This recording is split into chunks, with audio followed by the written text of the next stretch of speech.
Hello, everyone. How do you like those transgenic mice right there? Those are actually transgenic mice. Not transgender mice, they're transgenic. There's a big difference. Okay. Anyway, this is Cassandra Williamson, and I'm coming to you from Eastern Kentucky, and it is 6 p.m. somewhere, actually right here. So let me drop off that particular screen and go here to that one. Okay. So how's everyone doing today? How many of you actually watched the State of the Union address by President Trump last night? I did. I did. Yep. It was important for me to do that. I needed to hear what he had to say, and I needed to see the reactions of people in the audience to what was going on. Okay. So we've got a few things to chat about. And oh, it was definitely an interesting conversation last night. Oh my gosh, was it ever? And the thing that really jumped out to me was that when he's just toying with the Democrats, he's toying with the liberals and the Democrats over there and just playing games with them. You know, it's crazy. I watched him he was saying something about environmental stuff and something like that. And then all of a sudden, I think it was Elizabeth Warren actually said something out loud, and he goes, "Oh, there's Pocahontas," and obviously the whole crowd erupts, and everybody was all upset over on the left side and all happy on the right side. So he was just toying with the entire audience. He's a master communicator, folks. He's a master at this. And President Trump had a night last night, and he made an awful lot of errors, mistakes in what he had to say, and not the least of which was about the transgenic mice. Yeah, but here's the thing, though. He knows how to control the narrative. He knows how to go after it and actually do things with it. Whether it's true or not, all he has to do is say, that's about trans mice. And then it's actually about transgenic. But do you know what transgenic actually means? Who knows? Anybody? You can put a comment over at the side. Let me know who you are, where you're viewing from, if you want to. I do appreciate it. But transgenic mice, you know what they did? All they've done with those particular mice is that they've taken a particular segment of the DNA, clipped it out, and put in something from a different animal altogether. And if I show you these, you'll see what I'm talking about. Here, they took mice and actually put in place, in some of the DNA strands, the DNA strand from a firefly, and it makes them glow in the dark. So yeah, that's what that was all about. Let me get back to this screen. Okay, so that's what a transgenic mice or a mouse is. It has nothing to do with transgender. They're not trying to change the sex of those darn things, of the mice at all. It's a genetic thing. All they did was go in and clip and snip and put in a different DNA strand segment within the mice's DNA strands. That's all the transgenic stuff is. It's not transgender. It has nothing to do with transgender. Jeez. But anyway, the whole point, though, by calling it that, transgender mice, the only point for doing it is they've controlled the narrative from the very moment they found something that had transgenic mice in the title of the research project. And so they've taken that and said, it's got to be transgender because we can make a big deal out of this. Okay, and that's what they've done. And we've never pushed back on it.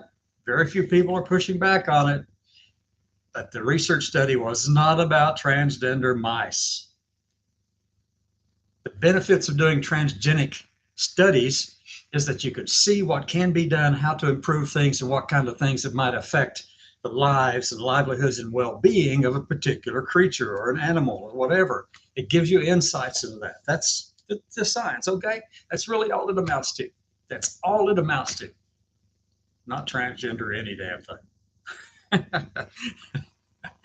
I get so tickled at this because what it is that they assume that everybody's just dumb.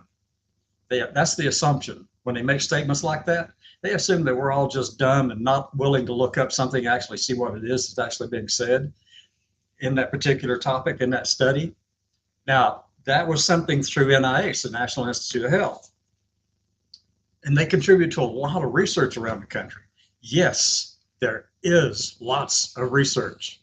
being conducted, or was being conducted, or at least thought about being done with transgender people and sexual orientation and all those things, because we want to understand what's going on with that. We want to understand better because we want to make lives better, improve lives. So that's what the research is all about. But in this current administration, not only do they not want to hear the word trans, transgender, or anything like that, witness the transgenic mice. So they don't want to hear the words, but they also don't want to do the basic research that could help and actually help identify what the origins are of these things. Folks, we need to know the science behind us, and it's real. We know what it is. We are here. We've always been here. We've been a part of civilization, part of humanity, and really any creature on Earth since the moment we left Africa, okay? Before then, long before then. It's always been part of this diversity that's huge within our DNA and human DNA. Otherwise, you know what, if there was just one set of DNA that was a copy of everything that came out of, if you're religious and Christian and you believe it came out of Garden of Eden, well, we would all look just like Adam and Eve if there were no diversity in the genes, no genetic diversity. Yeah, yep, we would all look just alike, folks. That genetic diversity was built in. It is part of the whole thing, okay? Can't change it. That's just the way it is, okay? And I happen to love science. I happen to love studying things like that, and I know many of you don't give a hoot. But it actually has got us to this point in the world, right? I mean, goodness, where's your cell phones? Ta-da, ta-da. I mean, we've got all these things out here that came as a result of the science of people actually studying. And yeah, I mean, that's what's happened. We've learned it. We've learned different things over time. So, and we're going to continue to learn new things over time. And nothing is static, not even genetics. When people tell me that it's just X and XY, that shows me just how little they really know about genetics and science. Genetics and biology and all that. That whenever someone says that's the way it is, it's just XX and XY. Well, you know, prior to the time that being discovered, it wasn't even that. It was just, you know, here's a guy and here's a girl, here's a male and here's a female. But there were occasional differences. I mean, like if you're familiar with Acts chapter 8 in the Bible, excuse me, wasn't it Philip was sent out into the desert to meet the Ethiopian eunuch? Some eunuchs were made that way, some were born that way. Yep. Need I say more? I've always been around. Always. So, the Million Veteran Program is part of the VA, part of the Veterans Administration. It is a genetic database of veterans.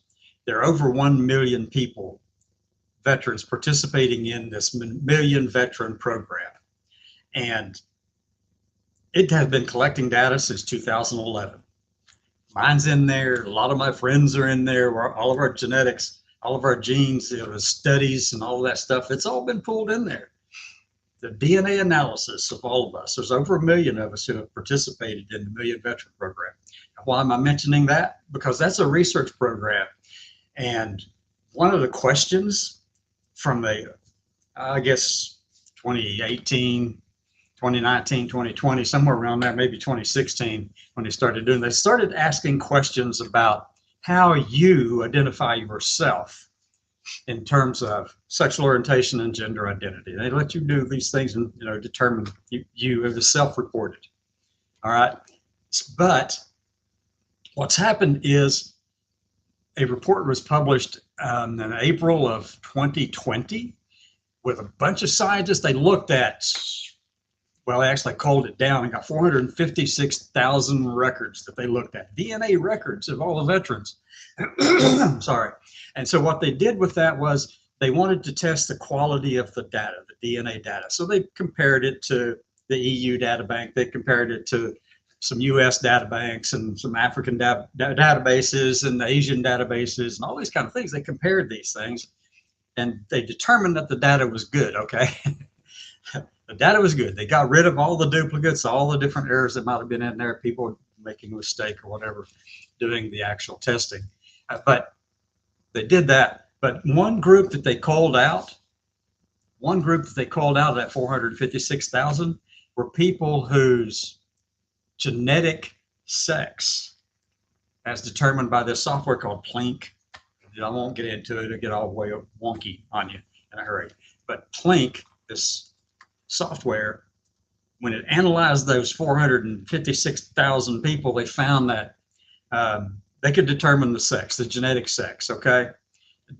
At least superficially, because Plink is not as strong as it should be to be able to detect the nuances that are actually part of XXXY and you know how those things actually trigger. So they looked at the electronic health records of all these veterans. They determined that some of those veterans had self-reported their sexual identity and their gender identity as being different than what Plink had determined. Not the sexual orientation, you can't do that one, but the gender identity at the science level. They had determined that didn't correspond with what the person had self-reported. So they pulled those people aside. It wasn't that they were looking for anyone who was trans or transsexual or transgender or anything with a different gender identity. They weren't specifically looking for that. That wasn't the purpose of the study. It was just as a side result that they came up with these numbers. There were about 2,500 veterans whose data was set aside from that study because their electronic health records self-reported and their self-reported gender and sex was different than what Plink had determined. But you know that 2,500 or so approximately is about 0.6% of the population of the veterans, which is what everyone knows. If you've been keeping an eye on all this, everyone knows that that's the way it is across the whole of the world, okay? Every population has got about 0.6% who are trans, who don't identify one way or the other. And Plink was able to determine their genetic sex, and they matched it up with the electronic health records and came to that conclusion that they had to pull out 2,500 approximately people out of that 456,000. So MVP is a research program. It's a genetic database, okay, that collects all this data, and people use all that data to come up with studies and do things. Right now, the way the NIH is operating, removing all funding and studies for different things, such as NIH programs that had to do with gender identity and all that, they just kind of removed it all out because, you know, they don't want to know. They want to remain blind, their head stuck in the sand, okay? And that's what we're getting. And that's what was happening across the whole of government. And so last night's speech, all of that came to me through the transgenic mice, okay? And also something that the VA is getting ready to do here again, all right? I just saw a news story today that the VA, the Veterans Administration, is looking to cut 76,000 employees. Not probationary ones, nothing like that. They're looking to cut another 76, to cut an additional 76,000 members of the workforce. What do they think is going to happen to the care that veterans receive, folks? You really think that you can gain that much efficiency? When all these years, what have we heard? VA needs more staff to be able to care for the veterans who are there right now already in the system. And that's not accounting for the fact that the post 9/11 veterans, they're starting to get into the system. Women are starting to show up in greater numbers in the VA system. So they're not thinking this through, or maybe they are. Maybe the whole goal is, one, to let the system become so overwhelmed that they get to privatize it, which is what they've always wanted to do anyway. But the VA happens to be the best at psychological care, the best at wound care, and all of this stuff they've learned over the years in combat situations where they've had to deal with veterans who came from combat and had lost limbs or lost whatever or lost their privates or anything like that. The VA has been the world's best at that, being able to repair those things, take care of those things, and help those soldiers and airmen and seamen and such get back on their feet at least as much as they can, you know. Try to take care of them. That's what they're trying to do. But here we go. We're trying to get rid of another 76,000 employees of the Veterans Administration. Folks, that is just asinine crazy. Asinine crazy. I mean, come on. Do you really care about the veterans or do you not? That's my question to the Trump administration. Is it all just talk? You really don't care about the veterans? You don't care about the military really either, because obviously you're cutting out you're attempting to cut out some of the most highly qualified people in the service, in the branches of service. You know, space scientists and pilots and people who, there's been a lot of money spent on the training for these people, but you're kicking them out just because, hey, they're trans, and you're calling them dishonorable. Oh my God, you've got to be effing kidding me. These people are the best, the best. They're great leaders, they're thought leaders on top of all of that. They're actually out there doing the things that protects America, and you want them out simply because your ideology doesn't allow for them to exist? Really? Then we had Iowa issue, they actually passed out of their legislature a bill that made it to the governor's desk that removed gender identity from the civil rights protections. It had been in there, but they removed it. I mean, this is just an assault on people who aren't like anyone else, who are different. Excuse me. And last night, I saw a couple of shots of some of the people in the audience, some of the guests who were there, and three stood out to me. Now, there were many, many others, but these three actually jumped out to me. They were all standing together. These three were standing side by side, all right? I'm talking about Charlie Kirk of Turning Point USA. I'm talking about Matt Walsh, who is a self-described theocratic fascist. And I said, yeah, that's what he calls himself. Don't jump on me for calling him that. That's what he calls himself, a theocratic fascist. And then Riley Gaines. All three of them have this, I think they got some kind of fetish about transgender people or something. I think they're really just sickos is what they are. And they're trying to, they are trying to take it out on trans people because obviously they're attracted to us or something. I don't know what it is. Maybe that's what it is. It's got to be. Trying to understand these people. Matt Walsh, I can understand his theocratic fascism. That's the ultimate form of Christian nationalism. That maintains that the government is underneath the religious leaders. You got the religious leaders here, and you got the government here, and the people here, and the religious leaders tell the government what to do. That's the form of fascism, theocratic fascism, that Matt Walsh believes in. And I suspect that the other two do as well, but they don't have Matt Walsh's guts. Matt's got the guts to say, hey, this is who I am. Get over that. Well, that's the way I feel about who we are too. Okay, just get over it. Here we are. We are here. Let me see. Somebody put some comments in chat. Well, before I read the messages down in chat, let's see. I told you about the VA getting ready to cut an additional 76,000 employees. Obviously, going to just tear the VA completely apart doing that. I've told you about. I haven't told you anything about the IRS yet. IRS, they're looking to cut half of their employees, half of the staff, one half of the staff at the IRS. That'll improve efficiency like crazy, won't it? Yeah, I can see that one. I can see that. And the VA too. I mean, really, I mean, talking about improving efficiencies, right? Yeah, not. These are just attempts to demolish them, not to cut staff, not to do anything like that, not to improve efficiencies within these organizations. That's not what these cuts are about. These cuts are about getting rid of those organizations, those particular agencies within the government. They want to get rid of the VA and make it all private care. They want to You know, if you remove 76,000 employees or thereabouts, then what's left? Just the administrators and a couple of nurses? Oh, come on, folks.